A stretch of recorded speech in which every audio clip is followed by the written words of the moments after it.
हुआ है शहर, ले आए खाद बीज। हाँ भाई, लेके तो आया हूँ, पर क्या कहूँ, महंगाई इतनी हो गई है कि समझ में नहीं आता है कि खेती करे कैसे। फसल भी अच्छी नहीं होती है, ये दवाइयाँ नहीं डालूँ तो कर्जा करके लाओ, कैसे भी लाओ, लाना तो पड़ेगा ही। और ये दवाई की दुकान का कर्जा तो ख़त्म होने का नाम नहीं लेता। लाना तो मुझे भी है, पर सब कुछ इतना महंगा है। कहाँ से लाऊं, किससे खरीदूं, किसके पास सही दामों में मिलेगा और क्वालिटी उत्पाद भी मिलेगा या नहीं। अपनी फसलों की सही दवाओं के लिए दूर दूर तक शहरों में जाना और दवाओं को लाना पड़ता है।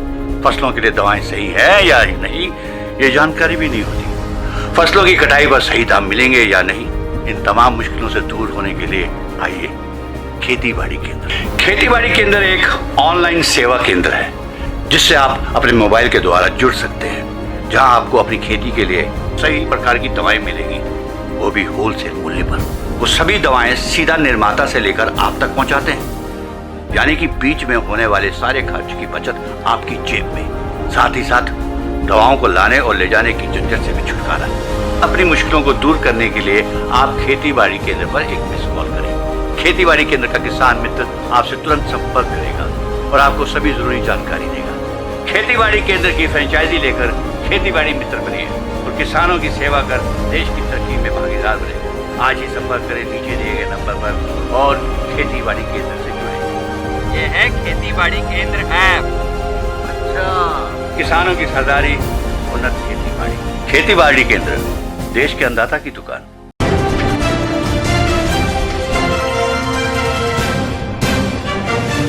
भोपाल क्राइम ब्रांच ने 4 लोगों को रेमडेसिविर इंजेक्शन के साथ गिरफ्तार किया है। ये लोग रेमडेसिविर को ऊंचे दाम पर बेचने की फिराक में थे। कोरोना काल में रेमडेसिविर की कालाबाजारी के मामले सामने आ रहे हैं और इसी के चलते इन लोगों को गिरफ्तार किया गया है। पकड़ाए लोगों में एक डॉक्टर भी शामिल है, तो साथ जिससे ये लोग रेमडेसिविर इंजेक्शन लेते थे उसे भी पुलिस ने गिरफ्तार किया। छानबीन में पता चला जिससे इंजेक्शन खरीदा जाता था वो लाइफलाइन नाम की मेडिकल स्टोर पर काम करता है, जिसके चलते अब क्राइम ब्रांच ये पता लगा रही है कि आखिर उस मेडिकल पर ये रेमडेसिविर इंजेक्शन क्या कर रहा था, क्योंकि केवल स्टॉकिस्ट ही इंजेक्शन रख सकते हैं और वो सीधे अस्पताल को सप्लाई कर सकते हैं। ऐसे में अगर ये मेडिकल स्टोर स्टॉकिस्ट निकलता है तो मामला बेहद गंभीर हो जाएगा। हुई थी इस्लामी गेट शाहजहानाबाद में कुछ हुलिये के लोग जो है ऐसे जो पीड़ित लोग हैं कोरोना के दौर में, उनको ऐसा कुछ खबर मिली थी कि 18, 15, 14, 20 हजार में अलग अलग रेटों में इंजेक्शन जो है मिल रहे हैं। तो उसी में एक पीड़ित व्यक्ति ने हमें सूचना दी थी कि इस टाइप से जो है कालाबाजारी हो रही है और इस पर कार्रवाई करने का अनुरोध किया था। उसमें हमने एक टीम बनाई और जो उनने सूचना दी थी उस सूचना पर जो है तत्काल हमने एक टीम भेजी और जो शाहजहानाबाद में इस्लामी गेट है वहां जाकर जो हुलिया बताए अनुसार लोग खड़े थे इंजेक्शन बेचने की फिराक में, उनको हमने जाकर जो है पकड़ा, पूछताछ करी। एक्चुअल में इसका एक जो प्रोटोकॉल है वो ये है कि कोई भी डॉक्टर इसका प्रिस्क्राइब करे पर्चे पर या फिर कोई हॉस्पिटल में लिखे या उनको जो एक्चुअल जरूरत है तो उसका जो दवाई का कोविड पॉजिटिव रिपोर्ट या जो प्रिस्क्रिप्शन है ओवरऑल इनके थ्रू किसी को अगर इंजेक्शन की जरूरत होती है तो जो गवर्नमेंट सप्लाई है जिन जिन जो अथॉराइज जगह वहां से दे सकते हैं। अदरवाइज कोई ना दे सकता, ना खरीद सकता, ना ले सकता। इस सूचना को जो है उनसे हमने पूरे वैध कागजात, दस्तावेज, पर्चे, रिपोर्ट्स जो भी होती हैं वो मांगे, नहीं दिए गए उनके द्वारा। तो इसमें हमने प्राथमिक रूप से समी खान, अखलाक खान, एहसान खान और नोमान खान, ये 4 लोग हैं। इसमें एक डॉक्टर है एहसान खान जो अपोलो हॉस्पिटल शाहजहानाबाद में, और ये नोमान खान लाइफलाइन मेडिकल चलाता है, ये भी शाहजहानाबाद का है, और ये अखलाक खान ये एम्पायर मेडिकल शाहजहानाबाद। ये सब मेडिकल वाले हैं, ये जुड़े हुए हैं। तो इनसे जब डिटेल विस्तृत पूछताछ की गई तो इनके द्वारा जो है मनोज मेडिकल है शाहजहानाबाद में, उसमें एक जो लड़का काम करता है आसिफ, उसको भी हमने इसमें नामजद मुलजिम बनाया, वहां से इनके द्वारा लाना बताया और 14 से 18 हजार में पर इंजेक्शन ये लोग बेच रहे थे।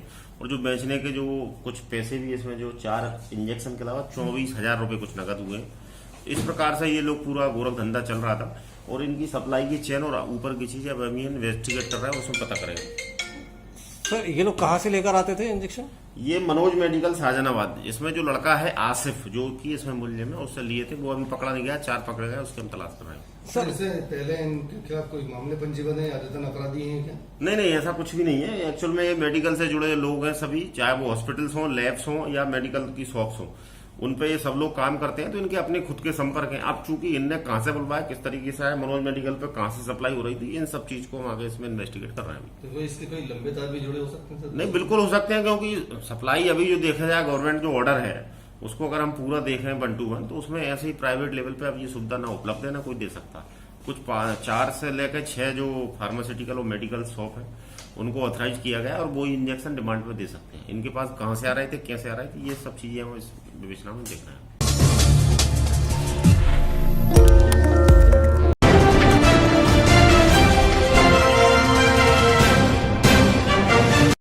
मध्य प्रदेश के इंदौर से आई 2 तस्वीरें ये बताने के लिए काफी हैं। एक और जहां इंसानियत का कुनबा लोगों की जान बचाने में जुटा है, तो जिन लोगों को वॉरियर्स की तरह पूजा जा रहा है उनमें से कुछ अपवाद ऐसे हैं जो राक्षसी प्रवृत्ति को बता रहे हैं। दरअसल इंदौर में जहां रेमडेसिविर इंजेक्शन की एक और खेप आने की खुशी थी, तो वहीं दूसरी ओर निर्लज स्टाफ नर्स और उसके सहयोगी की ऐसी करतूत सामने आई जो सेवा के काम में मेवा चखने पर विश्वास रखते हैं।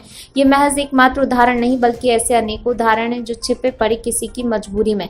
इस खुश खबर के बीच शाम होते होते एक ऑडियो सामने आया जिसके आधार पर राजेंद्र नगर पुलिस ने बारोड़ हॉस्पिटल के कालाबाजारी करने वाली महिला नर्स और उसके 2 अन्य साथियों को भी पकड़ा।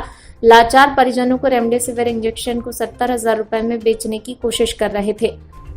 बताया जा रहा है राजेंद्र नगर पुलिस ने इस मामले में बारोड़ अस्पताल की नर्स कविता पिता कालू चौहान के साथ शुभम पिता पुरुषोत्तम परमार और भूपेंद्र परमार को गिरफ्तार किया। इनमें से एक आरोपी एमआर है, दूसरा उसका भाई है। पुलिस मामले की जांच कर रही है। बता दें, पुलिस ने विगत 2 दिनों में इस तरह के इंजेक्शन बेचने के आरोप में एक एमआर और उसके साथियों सहित 2 मामले में 3 लोगों को गिरफ्तार किया था। नमस्कार, मैं doctor Sunil Barod, medical director Barod hospital. मुझे ये वीडियो इसलिए बनाना पड़ा है कि दोपहर के वक्त मेरे नॉलेज में एक इंसिडेंस आया था कि कुछ स्टाफ, नर्सिंग स्टाफ हमारे हॉस्पिटल का पुलिस पकड़ के ले गई बिकॉज वो रेमडेसिविर की ब्लैक मार्केटिंग कर रहे थे। तो इसमें सच्चाई यही है कि वो नर्सिंग स्टाफ हमारे यहाँ काम करता था, मगर उसका और हमारे अस्पताल का सिर्फ इतना ही है कि वो एक एम्प्लॉय थी हमारी। रेमडेसिविर हमारे पास में हॉस्पिटल में नहीं है बिकॉज हम एक नॉन कोविड हॉस्पिटल हैं, ग्रीन हॉस्पिटल हैं, तो हमारी सप्लाई में कहीं रेमडेसिविर नहीं है। इस इंसिडेंस में सिर्फ हमारी बदकिस्मती कहें कि ये है कि वो स्टाफ हमारे यहाँ काम करता था। बारोड़ हॉस्पिटल का इसमें कोई इन्वॉल्वमेंट नहीं है, फ्रॉम मैनेजमेंट टू एवरीवन। हम पूरी तरह सहयोग करने के लिए तैयार हैं, जैसी भी जांच हो उसके लिए, और हम पूरी तरह से इस कोविड महामारी में हर तरह की मदद कर रहे हैं और करने के लिए तैयार हैं। हम शायद सबसे ज़्यादा इमरजेंसी सर्जरीज अभी हैंडल कर रहे हैं, इमरजेंसी केसेस हैंडल कर रहे हैं जो कि नॉन कोविड हैं। तो बारोड़ हॉस्पिटल का इस इंसिडेंस में बदकिस्मती से सिर्फ इतना इन्वॉल्वमेंट है कि वो स्टाफ हमारे यहाँ काम करता था। इसके अलावा बारोड़ हॉस्पिटल का कोई इन्वॉल्वमेंट इस केस में नहीं है। धन्यवाद। कल दिनांक को रेमडेसिविर की कालाबाजारी का एक मुकदमा दर्ज हुआ था और आरोपी से विस्तृत पूछताछ करने पर यह बात सामने आई थी कि बारोड़ हॉस्पिटल की एक नर्स और एक जो है मेडिकल सपोर्टर जो है उसमें इस तरह की कालाबाजारी कर रहे हैं, जिनसे यश नाम के एक व्यक्ति के माध्यम से उनसे बात करवाई और बताया कि कोई परिजन एडमिट है और नर्स के द्वारा कहा गया कि 35,000 में वो इंजेक्शन अवेलेबल हो जाएगा। जब उससे और विस्तृत से चर्चा करवाई गई तो उसने कहा कि दूसरा इंजेक्शन के लिए मैं किसी को बोलूंगी, वो आके वो इंजेक्शन ले आएंगे, आप लोग 70,000 रुपये लेकर आ जाइए। वहाँ मौके पर यश के साथ मैं थाना प्रभारी और कुछ हमारे थाना का स्टाफ जो है सिविल में गया, बाकी लोग वर्दी में थे और जो है उनको ट्रैप किया गया। जब उनके द्वारा एक इंजेक्शन दिया गया उसके बाद 35,000 की जो मांग की गई उस वक्त पे उनको गिरफ्तार किया।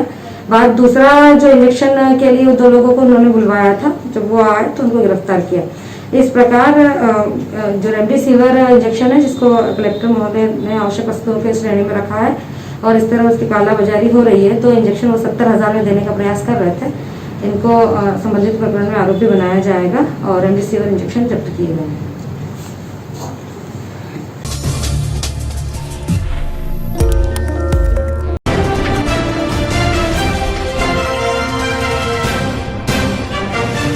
मध्य प्रदेश के इंदौर में कोरोना जैसी महामारी के लिए संजीवनी मानी जा रही रेमडेसिविर इंजेक्शन की पूर्ति लगातार की जा रही। इसी कड़ी में गुजरात प्रदेश से 125 बक्सों में 12,000 रेमडेसिविर इंजेक्शन पहुंचे, जिन्हें स्टेट प्लेन और चॉपर के माध्यम से अन्य संभागों के जिलों में भेजा गया है। इंदौर में रेमडेसिविर इंजेक्शन की दूसरी खेप पहुंचने से प्रदेश में काफी राहत की लहर है।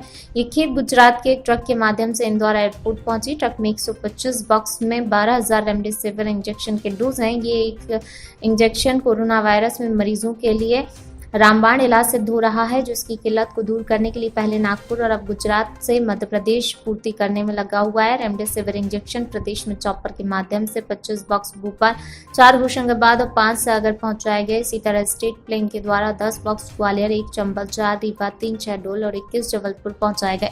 रोड के माध्यम से 14 बॉक्स उज्जैन पहुंचाए जाएंगे और 38 रेमडेसिविर इंजेक्शन के बॉक्स इंदौर संभाग के लिए रखे गए हैं।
यूपी बिहार के महापर्व में छठ पर भी कोरोना की मार देखने को मिली है। कोरोना वायरस के प्रकोप ने समाज से सामाजिकता को लगभग समाप्त कर दिया। लोग एक जगह एकत्रित होने, मेलजोल करने से भी बच रहे हैं।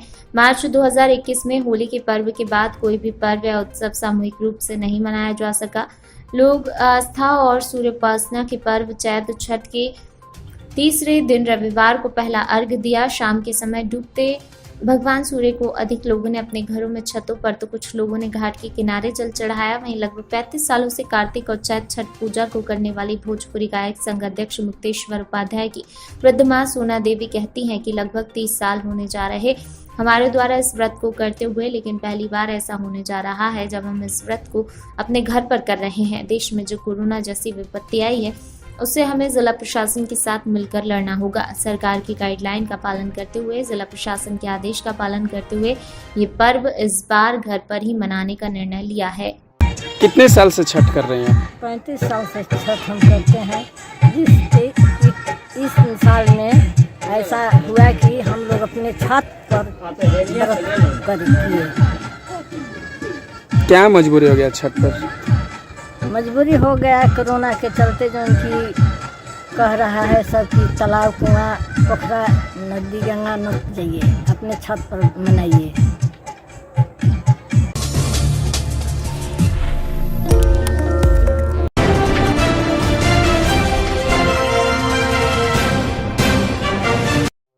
जायसवाल गेस्ट हाउस में 5 दिन से टीकाकरण चल रहा था, जिसमें सभी समाजजनों को 5 दिन तक टीकाकरण किया। टीकाकरण के संयोजक प्रदेश महासचिव इंजीनियर सूरज कुमार जायसवाल ने बताया, हमारे राष्ट्रीय अध्यक्ष अशोक जी जायसवाल मुख्य अतिथि के रूप में उपस्थित थे कि इस टीकाकरण महोत्सव में सभी समाजजनों ने बढ़ चढ़कर हिस्सा लिया। इस कार्यक्रम को सफल बनाया। जायसवाल सर्ववर्गीय महासभा के सभी सदस्यों ने बढ़ चढ़कर हिस्सा लिया। विशेष रूप से हरीश जायसवाल, सचिन चौकसे, श्यामलाल जी जायसवाल, प्रभुचरण जी जायसवाल, धर्मशाला के श्री राजीव जी जायसवाल, हरि नारायण जी का भी विशेष सहयोग रहा।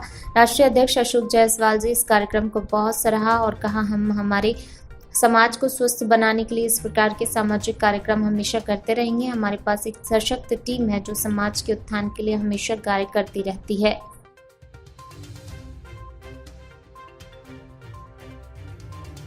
वैक्सीनेशन का कार्य शुरू किया है, कितने दिनों से चल रहा है और कब तक ये चल रहा है? जायसवाल सर्ववर्गीय महासभा, अखिल भारतीय जायसवाल सर्ववर्गीय महासभा के द्वारा ये जो वैक्सीनेशन का प्रोग्राम किया गया है ये हमने दिनांक 13 अप्रैल से 17 अप्रैल तक 5 दिवसीय प्रोग्राम कर रहे हैं।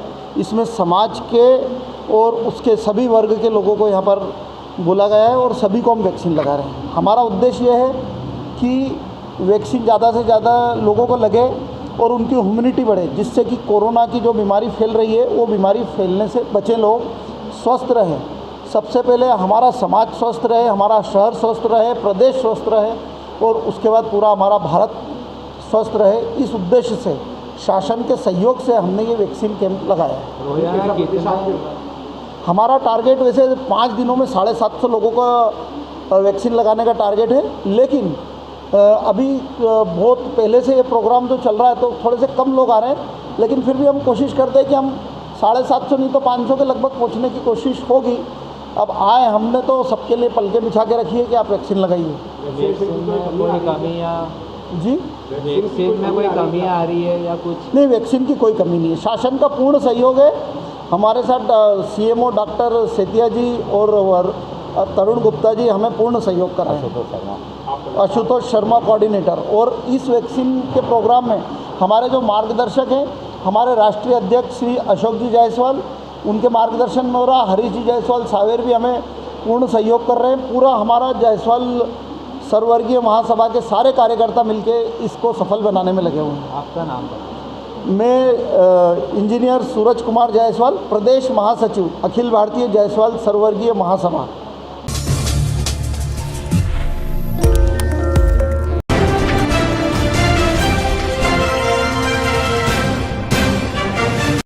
इंदौर शहर के नेता और अधिकारी महामारी की रोकथाम के प्रति कितने गंभीर हैं, इसका उदाहरण ऑक्सीजन टैंकर के इंदौर पहुंचने पर दिखाई दिया।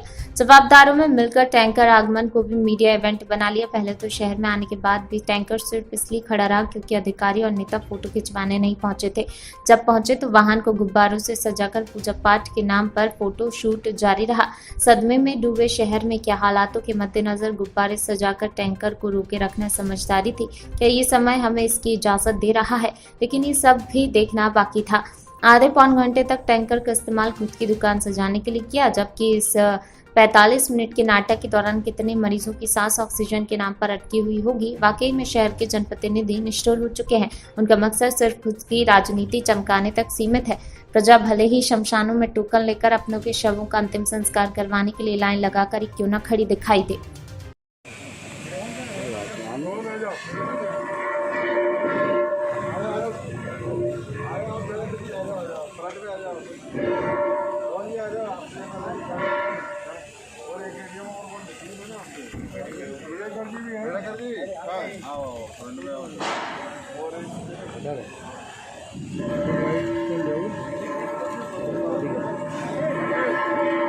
से टैंकर आया था ऑक्सीजन का, उसको बीजेपी के द्वारा रोका गया था और ना कि हॉस्पिटल पहुंचाया गया था। उसको लेकर आपका क्या कहना है?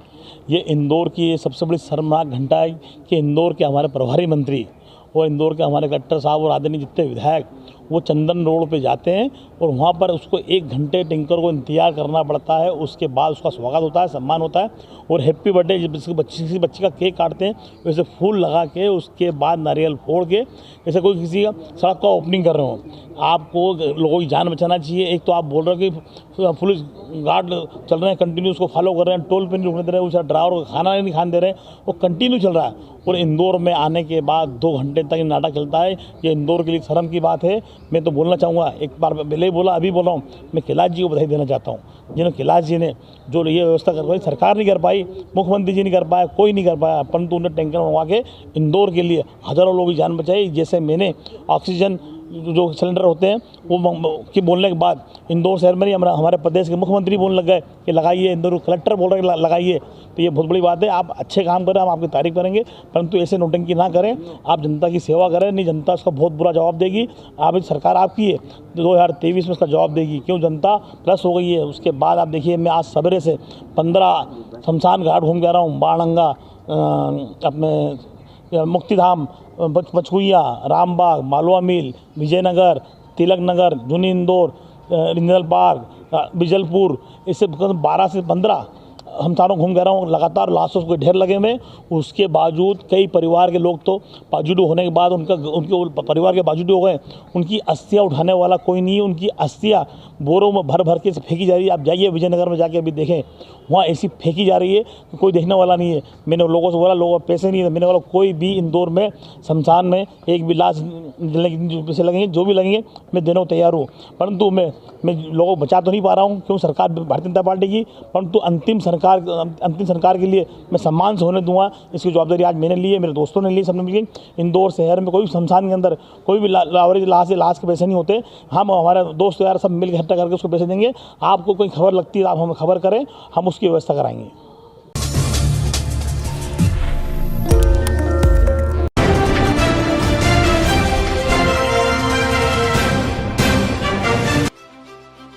लाख कोशिशों के बाद भी नहीं हो रहा कोरोना के नियमों का पालन। एक तरफ जहां देश में कोरोना भारी तबाही मचा रखी है, तो वहीं उत्तर प्रदेश में भी इस तबाही से नहीं बच पा रहा है। प्रदेश के मुखिया कोरोना को लेकर भले ही गंभीर नजर आ रहे हैं, लेकिन प्रशासन पर इस गंभीरता का कोई असर नहीं दिख रहा है। जिले के विकासखंड बर्डपुर में कोरोना के नियमों को सरकारी कर्मचारी अनदेखी कर राज कर रहे हैं। आज जिले में त्रिस्तरीय पंचायत चुनाव के लिए पर्चा वापसी और सिंबल वितरण का कार्यक्रम है। वहीं लॉकडाउन भी है, लेकिन चुनाव के कारण प्रत्याशी को छूट दी गई है। विकासखंड बर्डपुर में प्रत्याशी भीड़ लगाए दिखे, तो वहीं ड्यूटी पर तैनात कर्मचारी भी बिना मास्क के दिखे। कोरोना की सुरक्षा के लिए किसी भी सुरक्षा कर्मी को नहीं देखा गया। इस विषय में खंड विकास अधिकारी ने कहा कि सबको बुला गया है, नियम का पालन करें, लेकिन कोई समझ नहीं रहा। सुरक्षा के लिए फोन किए हैं, लेकिन अभी तक कोई आया नहीं है। इस बात से अंदाजा लगाया जा सकता है कि जिला प्रशासन कोरोना को लेकर कितना जिम्मेदार है। सर, शासन का आदेश है कोरोना का नियम का पालन करवाने के लिए। सर, यहाँ पर्चा वापसी का और सर सिंबल बंटने का कार्यक्रम चल रहा है, लेकिन प्रत्याशी जो है बाहर भीड़ लगा के सोशल डिस्टेंस का कोई पालन नहीं है। और सर यहाँ कर्मचारी जो ड्यूटी कर रहे हैं सर, उसमें भी कुछ कर्मचारी ऐसे हैं कि जिनके चेहरे पर मास्क नहीं है। सर, इस बारे में आप क्या कहना चाहेंगे? सभी को अवगत करा दिया गया था, बाकी जो भी आरओ लगे थे सारे प्रत्याशियों को सुबह कर दिया गया था। बाद में भीड़ भड़के में थोड़ी सी दिक्कत हुई, लेकिन उसको भी फिर से सही करा दिया जा रहा है। बाकी सबको मास्क और सैनिटाइजेशन भी सबके लिए अनिवार्य कर दिया गया। गेट की व्यवस्था ही जो है सैनिटाइजर की व्यवस्था करा दिया गया। सर, यहाँ मतलब शासन की तरफ से कुछ दिख नहीं रहा है, सुरक्षा के नियमों का कोई ना कोई पुलिसकर्मी नजर आ रहा है। सर, इस बारे में क्या? नहीं, वो बात किया हूँ, कुछ बात हो गई है, वो अभी आ जा रहा है, क्योंकि यहाँ पे जो लड़का है कल ही बात हो गई थी, वो बोले थे भेजने के लिए। अभी फिर से बात हुई है, वो अभी भेज रहे हैं।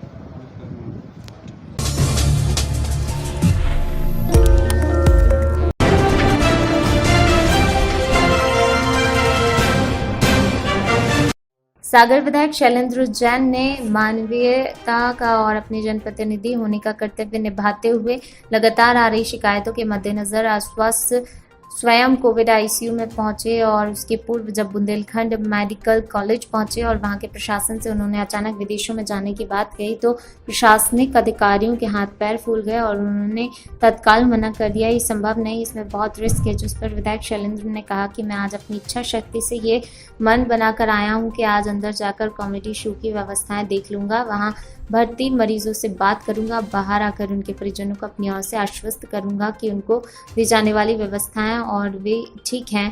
विधायक जी का ये कदम काफी सराहनीय और जनहितैषी है। कोरोना काल में संभवतः शैलेंद्र जैन जी पहले जनप्रतिनिधि हैं जो कोविड आईसीयू में मरीजों के बीच पहुंचकर उनका हालचाल जान रहे हैं, इलाज और स्वास्थ्य की जानकारी ले रहे हैं। कोरोना आईसीयू में सामान्य व्यक्ति के हाथ पांव फूलने लगते हैं। ऐसे में विधायक जी का ये प्रयास साहसिक है। जाहिर है इससे कोविड अस्पताल की व्यवस्था में सुधार होगा और कमियों को सामने लाने में मदद मिलेगी। विधायक शैलेंद्र जैन ने पीपीई किट पहनकर कोविड आईसीयू में पहुंचे और वहां पर भर्ती लगभग प्रत्येक मरीज से बात की, जिसमें सभी ने उन्हें सकारात्मक उत्तर दिया। विधायक शैलेंद्र जैन ने चिकित्सकों से उनकी जानकारी ली, अपना अनुभव साझा करते हुए कहा, मैंने मरीजों से कहा कि हम जिस बीमारी से लड़ रहे हैं उसमें हमारी इच्छा शक्ति का बहुत बड़ा योगदान है। सकारात्मक इच्छा शक्ति के साथ आप इस बीमारी के साथ लड़ें, पूरी ताकत के साथ। पूरा प्रशासन और पूरी चिकित्सा व्यवस्था और चिकित्सक आपके साथ है। मैं स्वयं आपके साथ हूँ, आपको हार नहीं दिया जाएगा। उन्होंने कहा कि NRHM और अन्य मदों से आउटसोर्स के आधार पर हमें मेन पावर मिल रहा है, सब पूरी तन्मयता से कार्य कर रहे हैं। उन्होंने कहा ये वायरस जनित रोग है, अपनी इच्छा शक्ति बढ़ाएं, संक्रामक सकारात्मक विचारों के साथ लड़ें। इसके साथ ही उन्होंने चिकित्सकों और प्रशासन को निर्देशित किया रोगियों की काउंसलिंग कराएं, उनकी शंकाओं का समाधान करें। आईसीयू के अकस्मात निरीक्षण के प्रश्न पर उन्होंने कहा कि परिजनों द्वारा लगातार शिकायतें आ रही थी कि उनके परिजनों की कोई भी जानकारी उन्हें प्राप्त नहीं हो पा रही है। अंदर एक ऐसा इलाज चल रहा है, यह भी जानकारी उन्हें नहीं मिल पा रही है। इसके संबंध में आज हमने निर्णय लिया और हम इस निष्कर्ष पर पहुंचे, यदि डॉक्टर्स के राउंड के समय सीसीटीवी कैमरे के माध्यम से मरीज और डॉक्टर का संवाद परिजनों को दिखाया जाए तो उन्हें काफ़ी संतुष्टि होगी और दिन में कम से कम 2 बार मरीज के परिजन मरीज की वीडियो कॉल पर बात हो जाए, ऐसा हमारा प्रयास होगा। इसके संबंध में आज मेडिकल कॉलेज के डीन और संभागायुक्त महोदय के साथ चर्चा करेंगे। विधायक हैं जो कोविड आईसीयू में गए, क्या ऐसी जरूरत आन पड़ी? देखिए, जिस तरह की शिकायतें प्राप्त हो रही थी, जो परिजन मरीजों के परिजन बाहर हैं और जिन्हें सही जानकारी नहीं मिल पा रही है, तो मुख्यतः जो मुझे ध्यान में आया कि मेन जो समस्या है वो जानकारी का अभाव है। जानकारी के अभाव में तरह तरह की भ्रांतियाँ, तरह तरह के विचार जो है जो हमारे परिजनों के मन में आते हैं, तो उनका वेरिफिकेशन करने के लिए भौतिक सत्यापन के वास्तव में जो वो कह रहे हैं वो सही है या नहीं है, और अगर सही है तो उनमें हम क्या सुधार कर सकते हैं, सुविधाओं में और इजाफा क्या कर सकते हैं, क्योंकि बड़ी उम्मीद और विश्वास के साथ लोग जो है बुंदेलखंड मेडिकल कॉलेज आते हैं, तो वो सारी समस्याओं को देखने के लिए, वस्तु स्थिति की जानकारी लेने के लिए डॉक्टरों की भी बातचीत सुन के, मरीजों से बातचीत करके हमने इस तथ्य पे पहुंचा हूं कि मैंने 8 मरीजों से बात की। 8 मरीज में से एक मरीज जो महिला है, अपने सिंधी कॉलोनी की है, वो उन्होंने ज़रूर थोड़ी नेगेटिव बात कही, हाँ कोई नहीं आ रहा है, कुछ नहीं हो रहा है, इस तरह की जनरल बात। बाकी 7 पेशेंट्स ने कहा डॉक्टर रेगुलर आ रहे हैं, रेगुलर दवाई दी जा रही है। खाने के विषय में मैंने पूछा तो उन्होंने कहा खाने की क्वालिटी बहुत अच्छी है, उसमें कहीं कोई समस्या नहीं है। मैं समझता हूँ कि एक ट्रांसपेरेंसी व्यवस्था बनाने की आवश्यकता है। उसके लिए आज मैं माननीय कमिश्नर महोदय, डीन महोदय के साथ बैठने वाला हूँ। ये व्यवस्था हम करने वाले हैं बड़ी दरियादिली के साथ, NRHM और सबके माध्यम से हम लोगों को कोविड के लिए बहुत सारा स्टाफ सेंक्शन किया है। वायरोलॉजी लैब की भी कैपेसिटी हम बढ़ाना चाहते हैं ताकि 24 घंटे के अंदर उस व्यक्ति को उसकी रिपोर्ट मिल जाए। बहुत सारी शिकायतें इसी बात को लेके हैं कि 4 रोज हो गए, हमें अभी तक अपनी रिपोर्ट का पता नहीं कि हम पॉजिटिव है नेगेटिव है, हम घूम रहे हैं और अंदर भी उनको कोई विशेष इलाज नहीं मिल पा रहा है। तो आपके माध्यम से भी मरीजों से भी जो पॉजिटिव आ गए हैं उनसे निवेदन करना चाहते हैं कि ये वायरस से जनित हमारी समस्या है, बीमारी है। इसका सबसे बड़ा जो इलाज है वो आपके शरीर के अंदर मौजूद है। आपकी जो इम्यूनिटी है, जो रोग से लड़ने की आपकी जो क्षमता है, वही क्षमता सबसे ज़्यादा कारगर है। आप देख रहे हैं ना कि गांव के लोगों में, गांव में कम फैल रहा है। गांव के लोगों की इम्यूनिटी शहर के लोगों के मुकाबले ज़्यादा है, इसलिए वहाँ फैलने की कम संभावना है। तो आपके अंदर की रोग प्रतिरोधक क्षमता उससे लड़ेगी, लेकिन उसके साथ में जो मिनिमम ट्रीटमेंट जो ICMR और उससे जो चिन्हित है उसको हम लोग दे रहे हैं। तो वो दिन में एक बार जैसे एक दवाई देते हैं अपनी एंटीबायोटिक एजिथ्रोमाइसिन 24 घंटे में एक देना है, और इसके अलावा जे कोविड है, विटामिन C है, ये दिन में 1 बार या 2 बार देनी है। तो पेशेंट में ऐसा लगता है कि बीमारी को देखते हुए, looking to the size of and kind of बीमारी डिजीज, हमें इलाज नहीं मिल पा रहा। तो मैं डॉक्टरों से भी आज भी बात की, व्यक्ति को प्रतिदिन काउंसलिंग की जरूरत है। काउंसलिंग करके ही हम मरीज को ये बता पाएंगे कि जितना इलाज आवश्यक है वो पूरा दिया जा रहा है। और अब इसमें चूंकि सबसे ज़्यादा संक्रमण होता है लंग्स का, लंग्स के संक्रमण के बाद उसको ठीक होने में बहुत टाइम, क्योंकि मेरी श्रीमती जी भी कोरोना पॉजिटिव हो गई थी। मैं देख रहा हूँ कि आज 12वां-13वां दिन है, लेकिन वो चल नहीं पाती, तो सीढ़ियाँ चढ़ती हैं, हाँफने लगती हैं, लंग्स बहुत अफेक्टेड हो जाते हैं। तो उस सब में महीना, 1.5 महीना, 2-2 महीने भी व्यक्ति को ठीक होने में लग रहे हैं। इसलिए मैं आपके माध्यम से निवेदन करना चाहता हूँ कि चिंता करने की ज़रूरत नहीं है, हम सब लोग पूरी ताकत के साथ लगे हैं। लेकिन सबसे बड़ी चीज़ जो हमने पाई है कि लक्षण की शुरुआत में ही आपने अपना टेस्ट करना चाहिए, उसके संबंधित दवाइयाँ लेना चाहिए। हम आम भारतीयों में ये टेंडेंसी है वेट एंड वॉच, और हम खुद डॉक्टर हैं, हमें थोड़ा बुखार, हमारे घर में 5 महिलाएं जो हमारे किचन में काम कर रही थी कल पॉजिटिव निकली। वो क्या कर रही थी, उनमें से एक महिला को बुखार आ रहा था 4 रोज से, तो वो बुखार की दवाई खाई जा रही थी, खांसी हो रही थी, वो खांसी की दवाई खाई जा रही थी, और उन्होंने वो दवाई बाकी सबको भी खिला दी। तो बुखार की दवाई ऐसे नहीं खाना है, क्योंकि वही तो लक्षण है। और लक्षण को देख के अगर आपने उनको पहचान करके तुरंत इलाज कर लिया तो बहुत जल्दी ठीक हो जाते हैं। लेकिन अगर आपने विलम्ब किया तो विलम्ब सबसे बड़ा कारण है, विलम्ब नहीं करना है। ये हम आपके माध्यम से सागर की जनता से निवेदन करते हैं। ठीक है।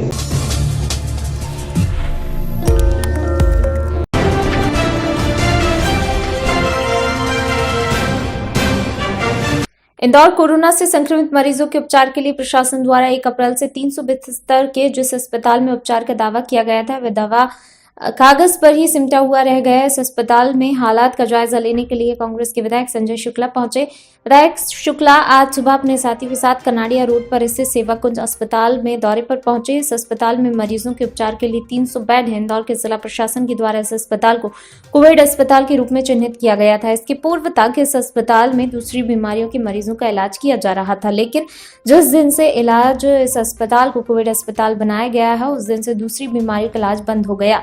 अब तक इस अस्पताल में कोरोना वायरस से पीड़ित मरीजों का इलाज शुरू नहीं हो सका है। विधायक शुक्ला ने कहा इस अस्पताल में सारी सुविधा व्यवस्था है, डॉक्टर हैं, नर्स है, सभी कुछ है, लेकिन यदि नहीं है तो केवल ऑक्सीजन की सप्लाई इस अस्पताल में नहीं है। इसके चलते अस्पताल में मरीजों का इलाज शुरू नहीं हो सका है। पिछले 1 सप्ताह के दौरान मध्य प्रदेश सरकार के 2 मंत्री तुलसीराम सिलावट और उषा ठाकुर इस अस्पताल का दौरा कर चुके हैं। दोनों ही मंत्रियों के द्वारा दावा किया गया कि अब बस अस्पताल में ऑक्सीजन की सप्लाई शुरू कर रहे हैं। यहाँ पर 300 बेड पर मरीजों का इलाज शुरू हो जाएगा। अब तक ना तो ऑक्सीजन की सप्लाई शुरू हो सकी है और न ही मरीजों का इलाज शुरू हो सका है। विधायक शुक्ला ने अस्पताल पहुंचकर वहां अस्पताल के स्टाफ के साथ क्षेत्र में रहने वाले नागरिकों के साथ चर्चा की।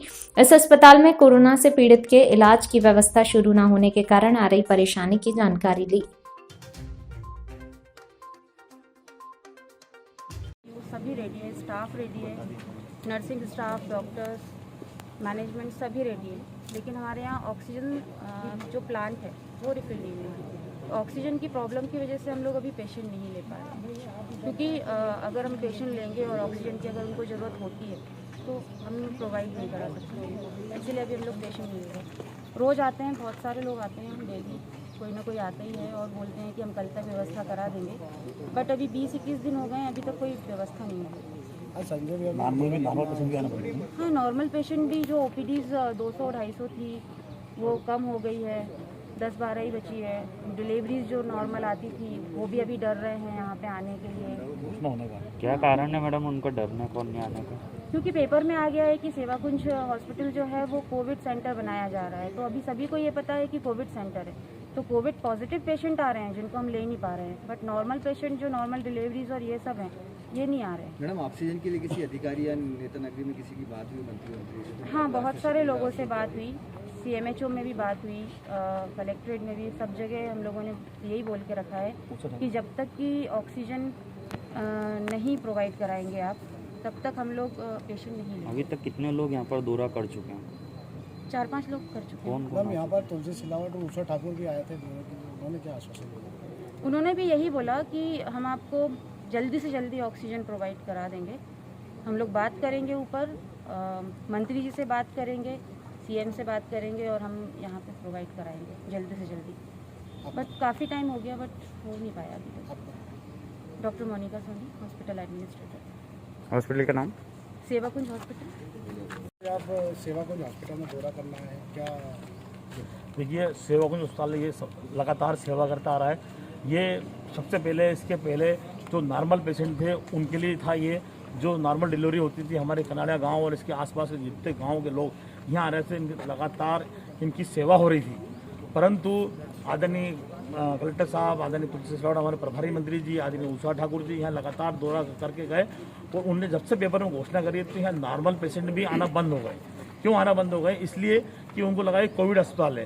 परंतु इस अस्पताल के सभी संस्थाओं को बधाई देना चाहूँगा, एल&टी ग्रुप को बधाई देना चाहूँगा कि जिन्होंने आगे होकर ऑक्सीजन का तत्काल में इन्हें पूरा टैंक बनवाया और व्यवस्था कराई।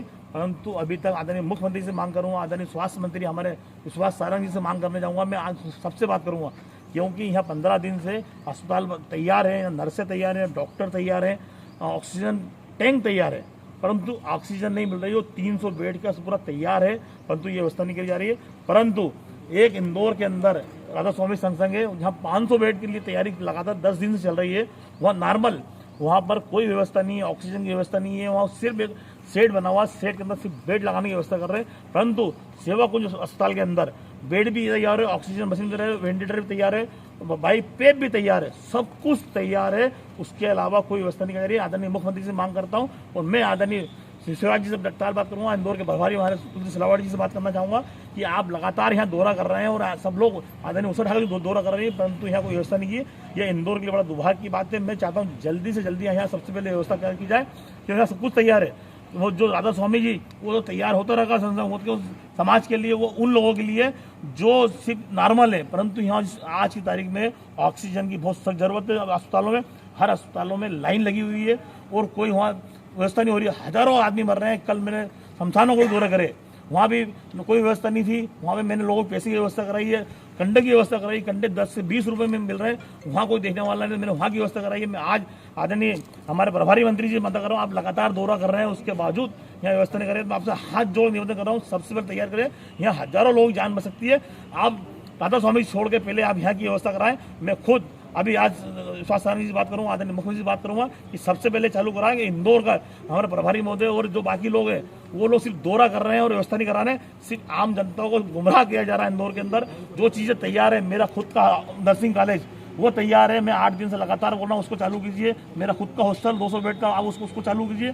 परंतु इंदौर इनको दिखाना है कि मध्य प्रदेश के अंदर सबसे बड़ा कोविड सेंटर हम खोल रहे हैं, उसमें लगे हुए हैं, उसके अलावा कोई काम नहीं कर रहे हैं। मैं भगवान से प्रार्थना करता हूँ इनको सद्बुद्धि दे, सबसे पहले सेवा को साल चालू कराएं, उसके बाद कोई व्यवस्था कराएं। मैं आपसे निवेदन करना चाहता हूँ।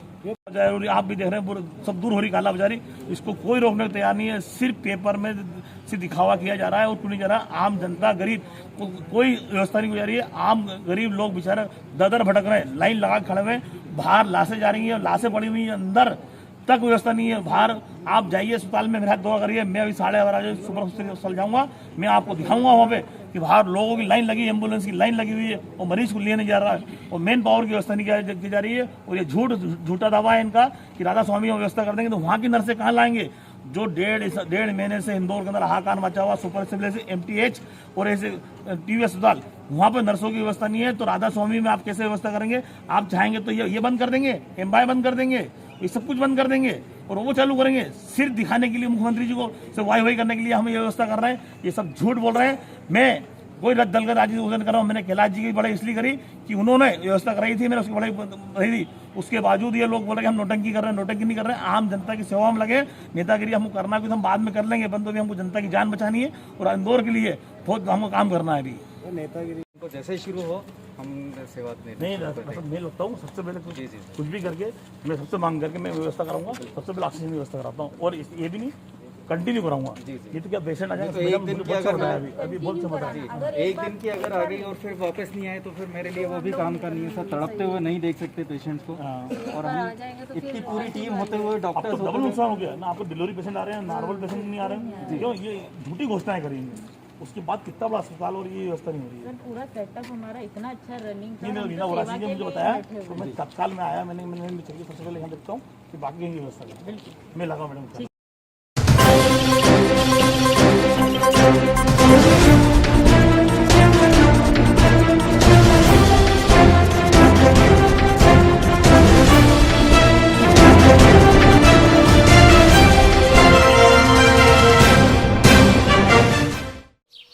ओ काका, हुआ है शहर, ले आए खाद बीज।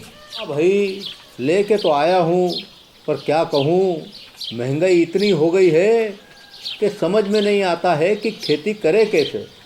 फसल भी अच्छी नहीं होती है, ये दवाइयाँ नहीं डालूँ तो कर्जा करके लाओ, कैसे भी लाओ, लाना तो पड़ेगा ही। और ये दवाई की दुकान का कर्जा तो ख़त्म होने का नाम नहीं लेता। लाना तो मुझे भी है, पर सब कुछ इतना महंगा है, कहाँ से लाऊं, किससे खरीदूं, किसके पास सही दामों में मिलेगा और क्वालिटी उत्पाद भी मिलेगा या नहीं। अपनी फसलों की सही दवाओं के लिए दूर दूर तक शहरों में जाना और दवाओं को लाना पड़ता है। फसलों के लिए दवाएं सही है या नहीं, ये जानकारी भी नहीं होती। फसलों की कटाई पर सही दाम मिलेंगे या नहीं, इन तमाम मुश्किलों से दूर होने के लिए आइए खेती बाड़ी केंद्र। खेती बाड़ी केंद्र एक ऑनलाइन सेवा केंद्र है, जिससे आप अपने मोबाइल के द्वारा जुड़ सकते हैं, जहां आपको अपनी खेती के लिए सही प्रकार की दवाएं मिलेंगी, वो भी होलसेल मूल्य पर। वो सभी दवाएं सीधा निर्माता से लेकर आप तक पहुंचाते हैं, यानी कि बीच में होने वाले सारे खर्च की बचत आपकी जेब में। साथ ही साथ दवाओं को लाने और ले जाने की झंझट से भी छुटकारा। अपनी मुश्किलों को दूर करने के लिए आप खेती बाड़ी केंद्र पर एक मिस कॉल करें। खेती बाड़ी केंद्र का किसान मित्र आपसे तुरंत संपर्क करेगा और आपको सभी जरूरी जानकारी देगा। खेती बाड़ी केंद्र की फ्रेंचाइजी लेकर खेती बाड़ी मित्र बनिए और किसानों की सेवा कर देश की तरक्की में भागीदार बने। आज ही संपर्क करें नीचे दिए गए नंबर पर और खेती बाड़ी केंद्र से जुड़े। ये है खेती बाड़ी केंद्र ऐप।